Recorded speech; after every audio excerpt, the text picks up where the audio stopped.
Now, my next question is actually related to that TEDx talk.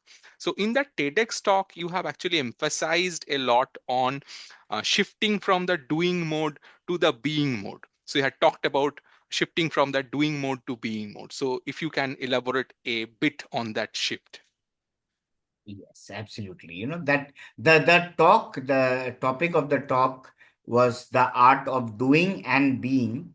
And I invite people if they want, it's all available on the TEDx. So here again, when we talk about doing, all the time we are in the doing mode.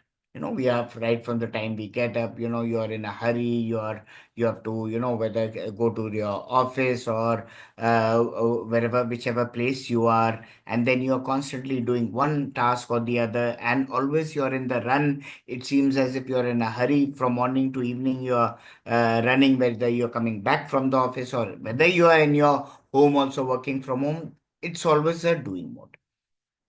Doing mode is very good, and definitely it is needed. It gives you that adrenaline drive and you have to achieve things. But if there is only the doing mode, it often leads to burnout and stress. And that is why it's so important to balance it with the being mode. You can imagine, if suppose if you're driving a car and you're pressing the accelerator, somewhere or the other your car is going to hit somewhere.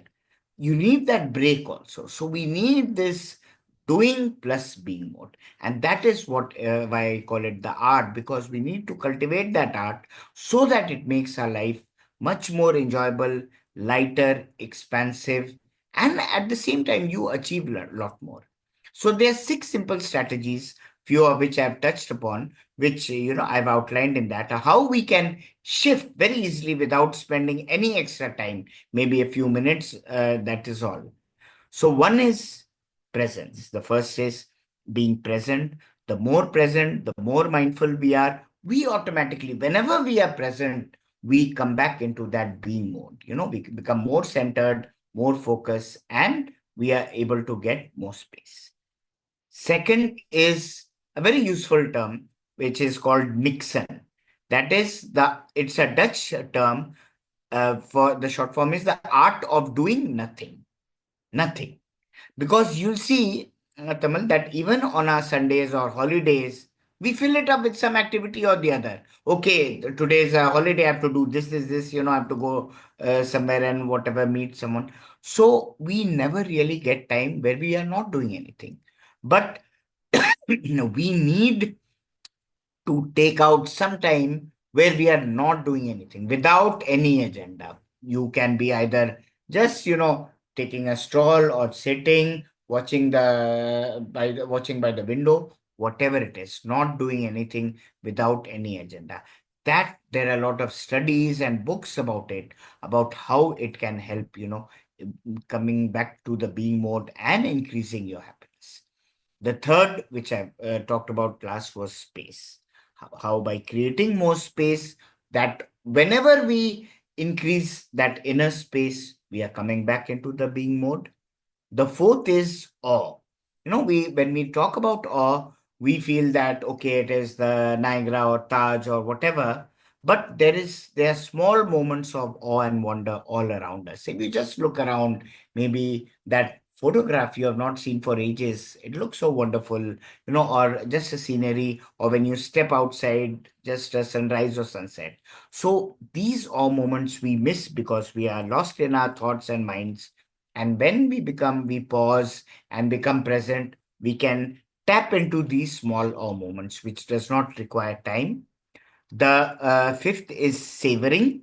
Now, savoring, I briefly touched in the happiness section. Savoring is lingering on to a positive emotion. Very often, there are these small moments of very pleasurable sensations or happy moments which pass through the day, but we miss it because if in a day, 20 good things are happening, but one negative thing happens, we always latch on to that negative thing. Why did that person say, or how dare she or he say something like that? Someone criticizes you, you think about that. But what we need to do is to tune into the positive moments in a day, which happens. Someone has given you a compliment, or someone gave a very nice smile, or you saw something good, some your pet or child or whatever. So these are the small moments, and we have to tune into savor these small moments. It can be just a tasty snack or a good coffee break. So where you are just being more present and enjoying it, lingering on to a pleasant moment. And the fifth we briefly touched is flow. So everyone should just find out what brings them flow, what makes them alive. And if suppose tomorrow you were said that you just do something which makes you happy, don't think about whether it is giving you money or not. It can be reading, writing, dance, drama, whatever. So we whatever job you're doing, for the lucky gifted few, their job is their flow. Like for some people like Sachin or Kohli, they are playing and they enjoy it. That brings them flow. That is their job. But even for others, if you're doing a routine 9 to 5 job also, the things which bring you into flow, spend more time on it. That will, increase your happiness, and that shifts you into the being mode. So these are 6 simple strategies which help us to come into the being mode, and we can balance that art of being and doing.